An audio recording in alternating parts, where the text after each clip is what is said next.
បារាំងប្រកាសស្វាគមន៍ការសម្រេចចិត្តរបស់កម្ពុជាថៃក្នុងការបំពេញការងាររួមគ្នាដើម្បីដោះមីននៅតាមព្រំដែន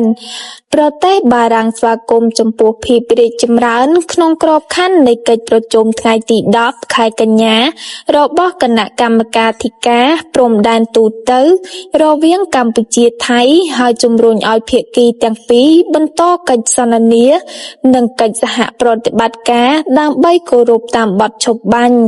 នេះបើតាមសេចក្តីថ្លែងការណ៍របស់ស្ថានទូតបារាំងប្រចាំនៅភ្នំពេញ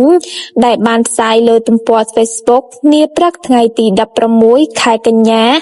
បើតាមស្ថានទូតប្រទេសបារាំងស្វាគមន៍ជាពិសេសការសម្រេចចិត្តរបស់ភាគីទាំងពីរ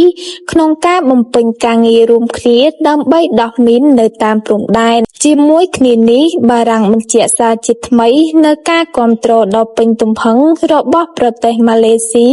ដែលជាប្រធានអាស៊ានក្នុងកិច្ចខិតខំប្រឹងប្រែងទាំងនេះដើម្បីស្ថិរភាពក្នុងតំបន់